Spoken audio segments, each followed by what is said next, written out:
안녕하세요 여러분, 세상 돌아보기입니다. 오늘은 23년 3월 30일 목요일이네요. 목요일이고 오늘은 정치논 편국지로 한 말씀 드려보려고 해요. 지난 이제 3월 초에 이제 시진핑이 중국 최초로 사면임을 이제 하면서 그 이후로 상당히 중국의 행보가 그 전에 비해서 많이 바뀌었다. 그리고 방향성을 좀 보인다. 어디서 보이느냐, 그 미국과의 패권 경쟁이라는 부분에서. 자, 그런 내용을 좀 이야기를 해보려고 해요 오늘. 자, 말씀드린 것처럼 지난 3월 4일에 세 번째 임기를 이제 시작했죠. 그 다음부터는 이제 때까지 상당히 이제 뭐라고 할까, 겉으로 잘 드러나지 않는 그런 외교 정책, 미국의 상당히 공세적인 압박에 대비해서는 많이 조용한 편이었는데, 뭐 여전히 조용한 색깔을 유지하고 있지만 중국의 전략이라고 할까? 그런 게 드러났다. 중국의 방식이 어떻게 대응하겠다. 미국과의 경쟁에서. 그게 누가 시작했든지 간에 어쨌거나 지금 경쟁 체제에 있는 거니까. 예. 그래서 그 점에 대해서 색깔이 뚜렷하게 드러냈고, 상당히 중국이라는 입장에서 봤을 때는 상당히 전향적인 공격적인 자세가 나왔다. 이렇게도 봐지거든요. 그래서 조금 대치 국면이 강해지면서 색깔이 확연히 드러난다. 즉 이것은 세계 1, 2위 간의 다툼이기 때문에 다른 국가들에 대한, 그 외 국가들에 대한 줄 세우기, 편가르기, 이런 게 또 본격적으로 된다. 미국은 미국식으로 해왔던 게 있고, 중국은 새로운 중국의 방식으로 또 부딪힌다. 이런 점이 이제 부각이 되고 있죠. 그래서 좀 더 세상의 변화의 속도가 약간 소용돌이로 간다? 이런 느낌도 분명히 가지게 됩니다. 네. 자, 그 첫 행보로서 외국을 이제 간 게, 사실 우리나라 대통령을 만난 것도 오래됐죠. 시진핑이. 박근혜 때 만나고 그 이후로는 정상회담이 없었던 것 같아요. 없었고, 일본하고도 마찬가지예요. 지금 한참 전쟁 중인 러시아를 갔죠. 그때 제가 다룬 바가 있습니다. 3월 20일에서 22일. 여러 가지 지금 그게 보이죠. 여러 가지 가능성이 있는데, 그때 이걸 다루면서도 말씀드렸지만, 현재로 봐서 가장 큰 것은, 이제 오늘 이제 말씀드릴 내용하고 한 맥락에서 보면 좀 뚜렷해지는 부분이 있어요.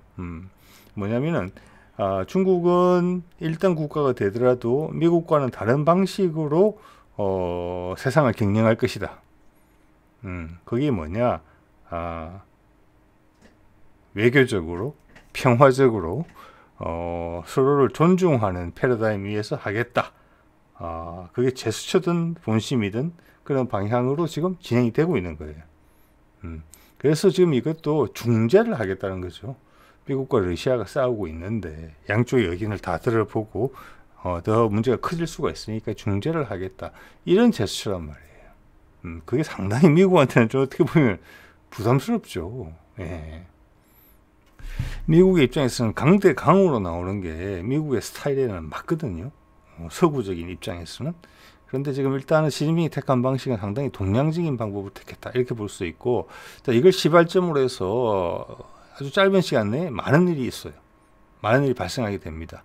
거기서 이제 중국의 색깔이 읽히는 거죠. 예.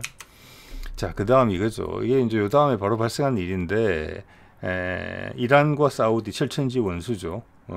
서로 이제 종파도 뭐랄까 부족도 다르죠. 뭐 시아파, 수니파 그러면서, 예. 어떻게 보면 지금 이제 중동에서는 두 주도 국가라고 볼 수도 있는데, 여기를 화해를 시킨 거예요. 극적으로. 중국에다 불려다 앉혀놓고. 이게 이제 중국이 대단한 모습을 보인 거고, 미국이 중동에서 빠져나갔을 때 과연 중국이 이만큼 빨리 자리를 차지할 수 있을까? 오히려 러시아를 신경을 많이 썼던 게 아닐까? 이런 생각이 들 정도예요. 미국으로 봐서는 큰 손실이죠, 여기가. 이게 한 발 더 나가서 중국은 이 나라들 뿐만이 아니라, 지금 사실 아랍은 이 두 나라가 각각의 종파에서 주도국가이기 때문에 나머지도 여기 따라와서 교통정리가 될 가능성이 커요. 그렇기 때문에 중국이 내년에 이게 뭐 아랍 관련 회의를 중국이 개최하자라고 지금 제안을 해놓은 상태잖아요. 그것도 될 가능성이 많다고 봐요. 예. 미국하고는 인연이 별로 안 좋죠. 뭐 이란은 미국과 싸우고 있던 중이니까 당연히 감정이 안 좋은 건 당연하지만, 사우디는 미국의 오랜 우방이지만 미국이 아랍을 떠나는 방식이 좋지 못했죠. 그들의 오랜 지역의 동맹국이었던 UAE나 사우디를 엄청 놀라게 하고 갔으니까요. 책임지지 않고 그냥 가버렸잖아요. 자, 그런 데서 중국이 재빨리 꿰찼다. 이런 점도 상당히 미국에 부담이 되는 내용이죠. 자, 이 두 가지만 해도 상당히 큰데, 즉 오일 달러가 빠져나간 자리에 오일 위안이 들어설 수가 있게 됐다. 이런 이야기를 그때도 드렸었어요. 엄청나게 큰 거예요. 네. 하루아침에 바뀌지는 않겠지만 이제는 달러가 없어도 위안화를 가지고 원유를 살 수 있는 그런 시대가 올 수도 있다는 것을 의미해요. 이것은 반대로 이야기하면은 전 세계에서 가장 중요한 아이템인 현재로서는 원유를 달러 없이 살 수도 있다? 이것은 달러 위상의 급격한 위축을 의미하거든요. 미국한테 절대 좋은 사인이 아니죠. 미국은 그걸 지키기 위해서, 달러의 가치를 지키기 위해서 태공경쟁을 하고 있는 건데, 어떻게 보면 이거는 미국의 큰 패착이라고 봐요. 이거는 대책 없이 나왔기 때문에 바이든이 한 큰 실수예요. 물론 오바마 때부터 차근차근 빠져나오는 부분이 있었지만 그걸 급격하게 마무리 지으면서 바이든이 큰 힘의 공백을 남겨놓고 온 거고, 그 후폭풍이 생각보다 훨씬 빨리 불고 있다, 이렇게 볼 수도 있는 거죠. 예. 자, 이 정도까지만 해도 엄청나게 큰 사안이고, 다른 국가들이 어이구 이제 중국을 쳐다보게 되는 거예요. 야, 그래도 우리가 미국이 빠져나간 힘에 그 공백에 중국이 들어와서 교통정리 해주면 좋겠다. 예, 이건 큰 뉴스였죠. 예. 왜냐, 이 세상 누구도 전쟁을 원치 않아요. 서로 죽고 죽이는 거잖아요.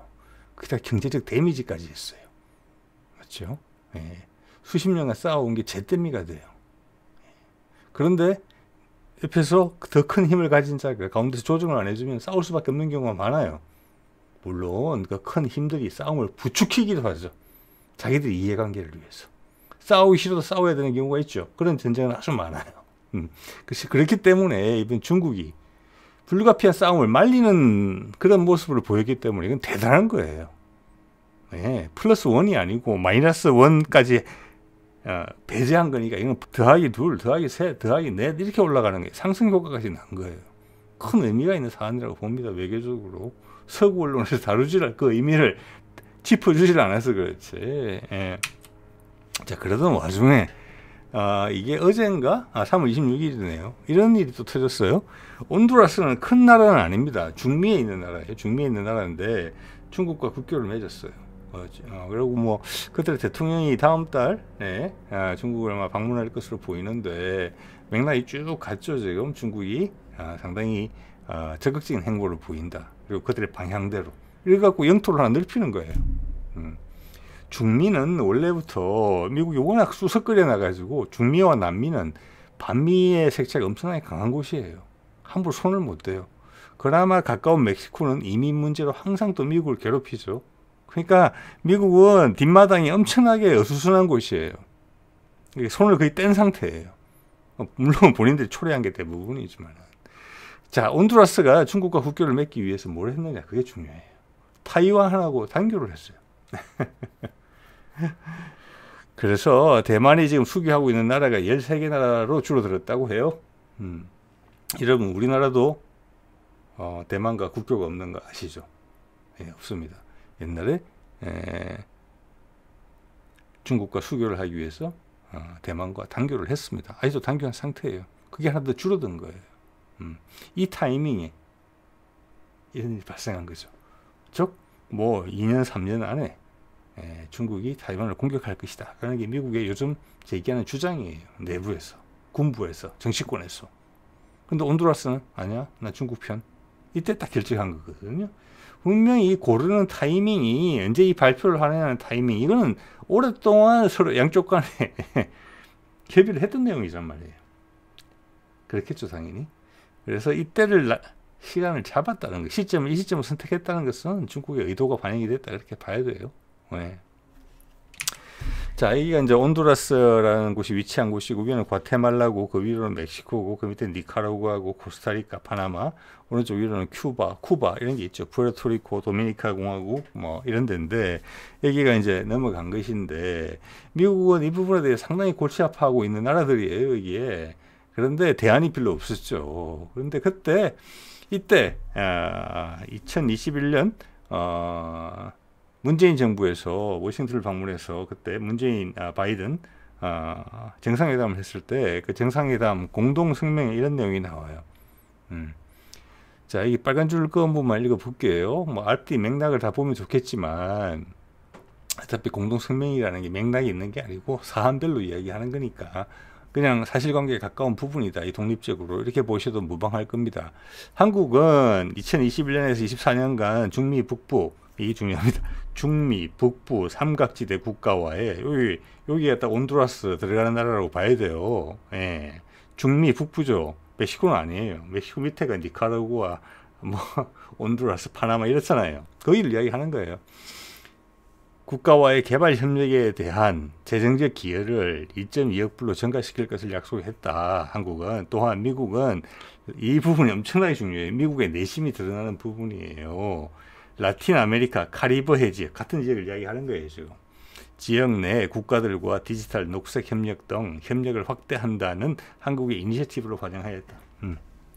자, 이게 뭐냐면, 그 나라는 다 반미 국가들인데, 온두라스 포함해서, 경제는 낙후돼 있고, 그러다 보니까 마약 문제 생겨, 정치적으로 불안정해.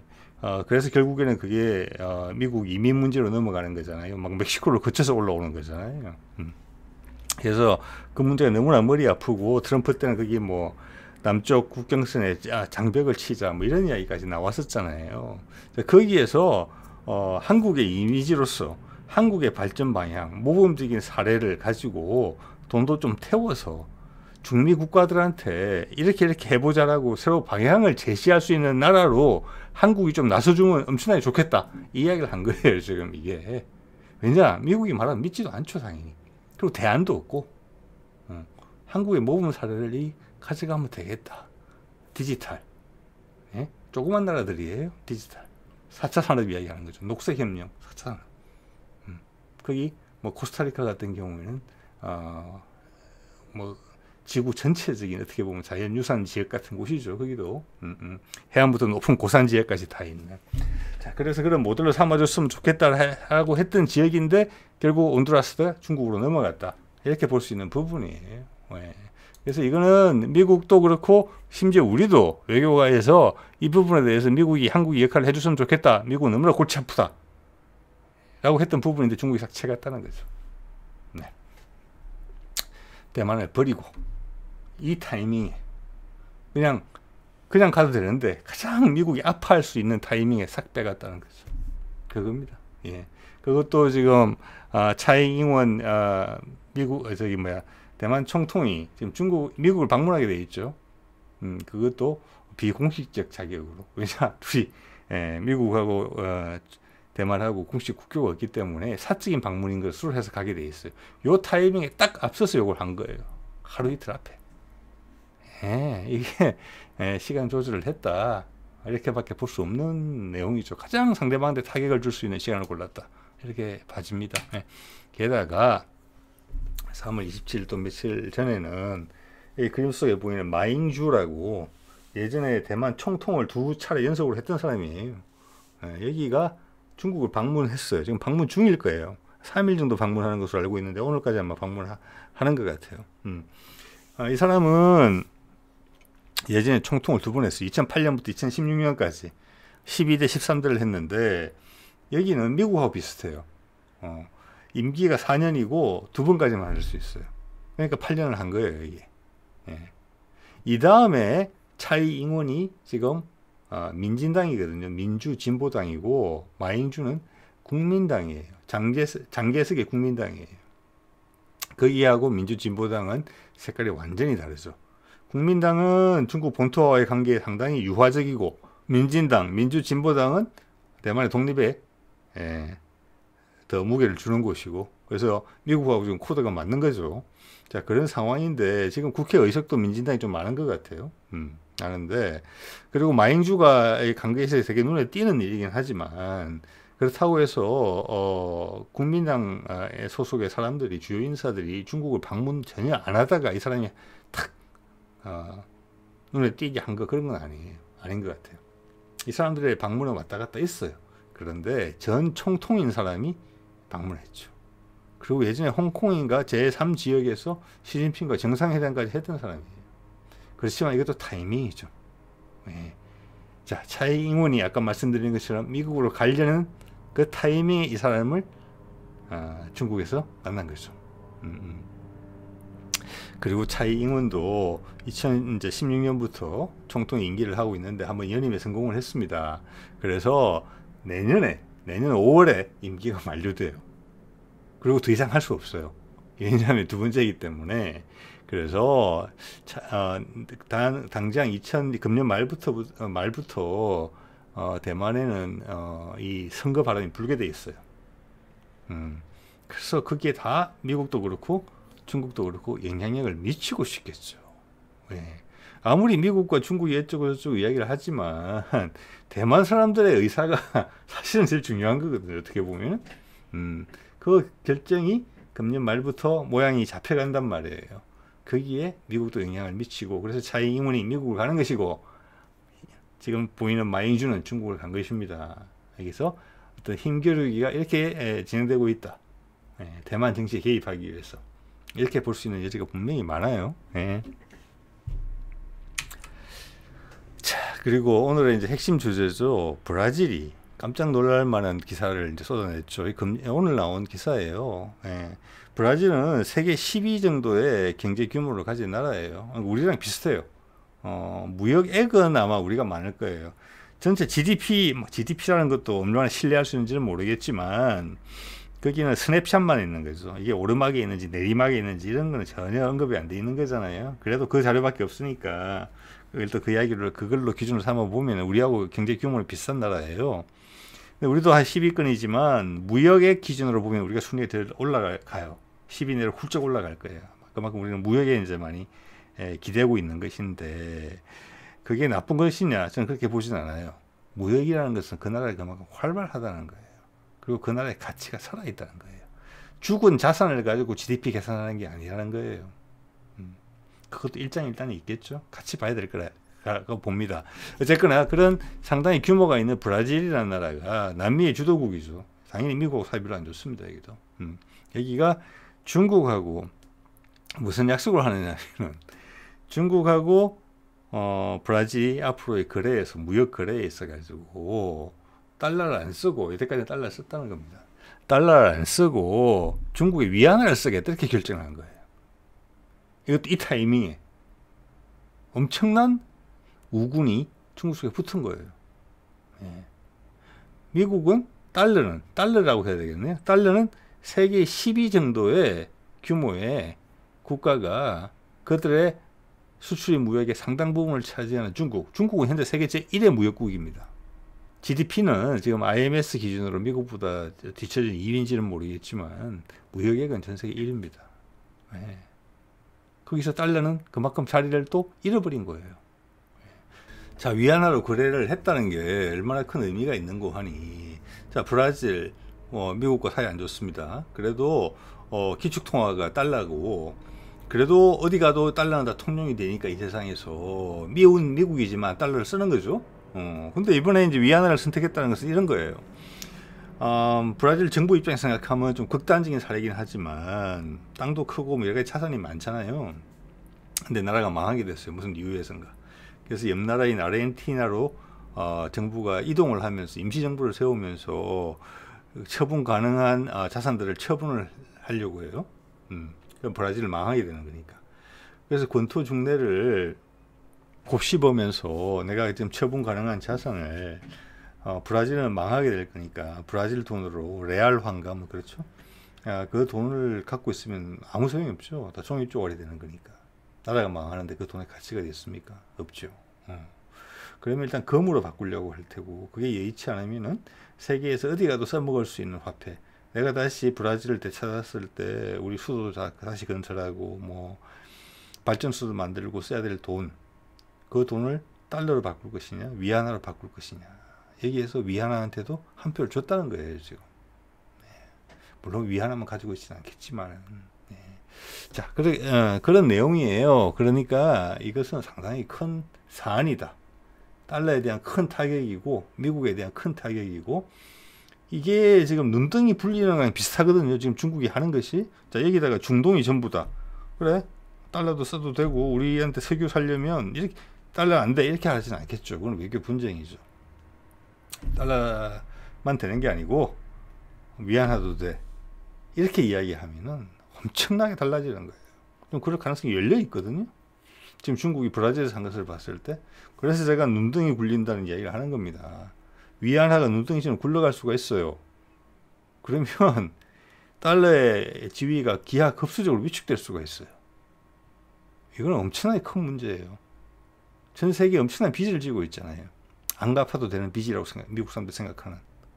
그러면 채권을 엄청나게 싼 값에 내다 팔기 시작하겠죠, 사람들이. 각 나라들이. 그럼 무너지는 거예요, 달러는. 가치가 떨어지는 거니까. 자, 이거 엄청나게 한 방 매긴 겁니다. 자, 미국은 미국 너희들 방식으로 무력을 이용해서 해. 우리는 우리 방식대로 할게. 이게 우리한테는 유리해. 우리는 장기전이야. 일단 이런 신호를 보내는 것으로 봐져요, 중국이.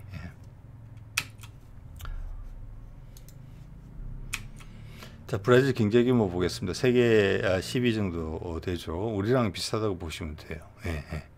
자, 이 나라가 해외 무역을 전부 다 위안화로 하겠다는 게 아니라 중국과의 무역을 위안화로 하겠다는 거죠. 거기서 여러분 우리 쪽을 한번 살펴볼까요? 우리 같은 경우도 전 세계 뭐 5, 6, 7, 8 이 정도 될 거예요. 무역액 순위로. 그러면 그 중에서 1등 무역국이 어딘지 당연히 아시죠? 중국이에요. 그 다음이 아마 지역별로 보면 이윤과 그렇고 일본, 베트남 이렇게 오고 미국이 아마 그 언저리에 있을 거예요. 자, 우리 전체 무역액의 한 20-30%를 위안화로 이제 결제하겠다는 거예요. 우리한테 그런 걸 요구해 올 수도 있어요, 중국이. 달러도 받아주겠지만 위안화도 받아줄게. 이렇게 이야기하겠죠. 자, 이거 예전에 제가 이제 썼던 데이터인데 한 10일도 안 됐죠. 여기에 벌써 이제 동그라미가 달라지는 거예요. 지금 중국이 위안화로 결제하자 했을 때 따라 나설 나라들을 표시한 거거든요. 중국, 러시아는 지금 어차피 국제시장에서 달러로는 거래가 안 되잖아요. 그래서 중국의 거래망에 쉽게 편입이 될 거예요, 위안화에. 그 다음에 이란, 지금 화해시켰잖아요. 이란도 세계 11위예요. 러시아 9위. 여기서는 브라질 12위로 돼 있네요.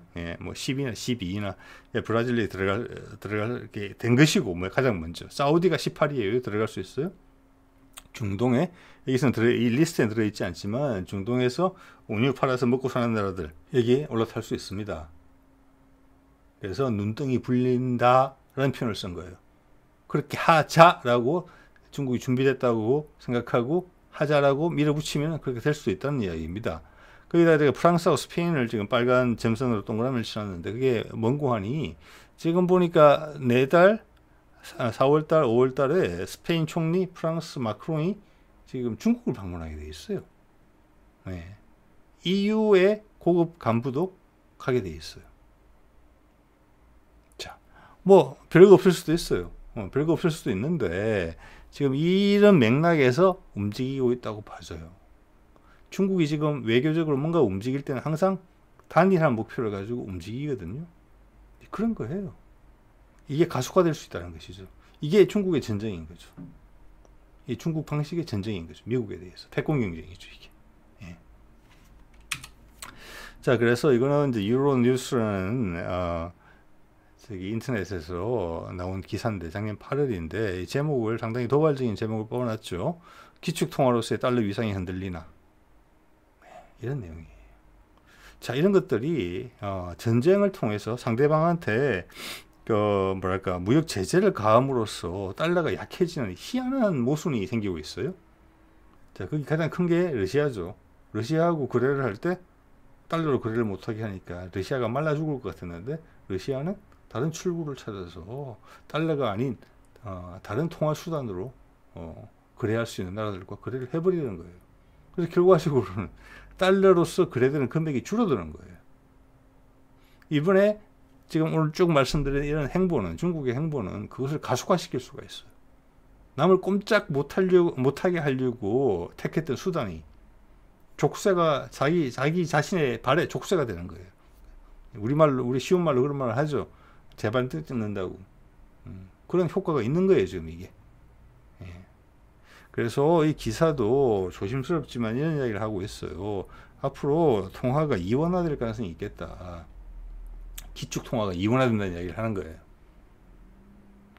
그래서 그냥 나라의 안전을 위해서, 만의 하나를 위해서는 달러를 가지고 있대. 무역을 위해서는 위안화를 가지고 있는 이런 이원화된 형태로 가지 않겠느냐. 예? 그런데 그것은 달러의 가치가, 달러의 지위가 위협받고 있다는 말을 아주 돌려서 한 거죠. 기축통화가 그렇게 두 가지가 될 수는 없죠. 그러려면 당연히 거래에서 쓰는 돈이 훨씬 중요한 돈이죠. 위안화가. 그들의 이 기사의 말을 빌리면은 달러를 왜 가지고 있어요, 거기서? 그거는 과도기적 단계에서 그런 일이 발생할 수 있다는 것이고, 그러면 위안화로 갈 수도 있다, 이런 이야기를 하는 거예요, 지금. 이거 엄청나게 무서운 이야기죠. 네. 자, 그래서 이걸 봤을 때 뭐 몇몇 사례기는 합니다만은 3월 4일 이제 3기 이제 임기를 시작하면서 중국의 움직임이 명확하고 뚜렷해졌고, 그들 입장에서는 공세적이다. 그리고 그들의 방향이 뚜렷이 나왔다. 외교적, 경제적으로 우리는 한다. 꼼꼼하게 한다. 준비해야 되는데 그런 느낌을 준다. 예. 그래서 패권 경쟁에서 미국과는 좀 상반된 전략을 가지고 있다. 미국은 지금 흑백 논리를 강조하죠. 그래서 옛날에 뭐 이라크 침공할 때쯤 사담 후세인, 악마, 악의 축, 이런 관점에서 가고 있고, 민주주의, 비민주주의. 자, 이 전 세계 사람들이 동의를 해줘야 되는 부분이 있죠. 자, 그런 전쟁 전혀 다른 방식의 것을 하고 있다. 중국의 움직임도 효과적이다. 이렇게 볼 수 있고, 또한 여기서 이제 이야기를 하는 게, 중국이 저래 움직이는 것이 나름 합리적으로 보일 수 있지만 미국의 문제점은 전 세계에 노출이 돼 있어요. 근데 중국의 문제점이 전혀 없느냐? 탄탄하냐? 세계 제1의 경제 대국이냐? 내부적으로 잘 돌아가느냐? 그렇게 보기는 어렵다고 저는 말할 수 있을 것 같아요. 왜냐하면 우리도 이제 독재 시절을 경험했지만, 그런 상황에서 기업과 정부가 같이 맞물려서 경제를 키우는 건데, 초창기는 괜찮지만은 그게 토착화되면은 경제 전체가 왜곡이 돼요. 거품이 엄청나게 있긴 한데 경제 법칙으로 해소가 안 되는 그런 부분이 있는 거거든요. 왜냐? 세상과 연결이 안 되는 부분이 있기 때문에. 그래서 우리는 그런 것을 이용해서 크게 당한 거죠. 외환위기, IMF 외환위기 같은 것도 당했죠. 네. 그렇지만 중국은 덩치가 커서 그걸 버티고 넘어갔어요, 지금. 그리고 내부적으로 민주화적인 열기, 그런 것도 한번 억눌렀죠. 네. 그런 건 사실 억눌린 나라가 더 많아요. 일본도 옛날에 그랬죠. 70년대 적군파. 일본을 그 다음 단계로 올리고자 하는 그런 국민들 시도가 있었지만 결국 눌려졌죠. 네. 우리는 계속 버텨나와서 지금 이만큼 끌고 온 거죠. 그게 우리 힘이죠. 중국도 역시 그러지 못했어요. 그래서 내재된 뭔가가 크게 불안정한 부분이 있을 수 있다. 바깥에 노출되지는 않지만 미국은 아마 그것을 그것이 무엇인지 알 것이다. 이런 생각이 들어요, 저는. 예, 그래서 서로의 다른 작전을 쓰고 있는 거지만 승패가 기울었다 이렇게 보기는 어려워요. 둘 다 되게 안 좋은 상황이긴 해요. 자, 여기서 이걸 보면서 저는 그때 그 생각이 들었어요. 옛날 프랑스하고 베트남이 이제 베트남 식민지를 청산하고 둘이 이제 협상을 맺어서 그것을 이제 관계를 이제 새로 정립을 하는데, 그때 모르겠어요. 어디서 그때 협상을 했는지. 프랑스 협상단은 제가 예전에 들었던 이야기인데 이번에 기억이 나네요. 프랑스 협상단은 호텔에 장기 투숙을 했대요. 장기 예약을. 협상이 어떻게 진행될지 모르니까. 근데 베트남 협상단은 전세를 냈다고 그러더라고요. 근처 주택을. 자, 그것이 의미해 주는 거죠. 협상력의 차이. 예. 누가 이기겠습니까? 베트남이 협상에서 이기죠. 그리고 근데 그때는 사실은 프랑스 같은 경우는 Dien Bien Phu 전투에서 크게 패했기 때문에 베트남에서 사실은 다른 여지가 없었어요. 자, 그렇지만 지금 미국은 다른 여지가 많이 있는 상황이죠. 중국도 약점이 많이 있습니다. 여러 가지 면에서 현재의 주도국 자리를 본인이 쟁취할 수 있을 만큼의 준비가 되어 있느냐? 그렇지는 않다고 봐지는 거거든요. 많은 노력을 했음에도 불구하고. 그게 어떻게 보면 미국의 성과인지도 몰라요. 준비가 덜 된 중국인데 그것을 틀어막아서 더 발전을 못하게 막아놨으니까. 그렇지만 지금 새로운 모습을 보이려고 노력하고 있는 것이죠. 중국도. 그렇지만 한계도 분명히 있다. 그 속에는. 자, 그걸 미국이 또 알고 있다. 그렇지만 양쪽의 긴장이 각각의 방식으로 고조되고 있다. 그것은 분명하다. 상당히 열이 차오른다. 압력밥솥에. 삑삑삑삑 공기 빠지는 소리가 막 난다. 이런 느낌이 들고 있습니다. 자, 이거는 제가 이제 제가 본 영화 중에서 기억에 남는 영화 중에 하나죠. 인도차이나라고 92년도에 개봉한 프랑스 영화인데 식민 지배 중이던 프랑스와 베트남 사이의 관계를 상당히 드라마틱하게 그린 영화로 기억이 되네요. 네. 자, 오늘 이 정도 하겠습니다. 네.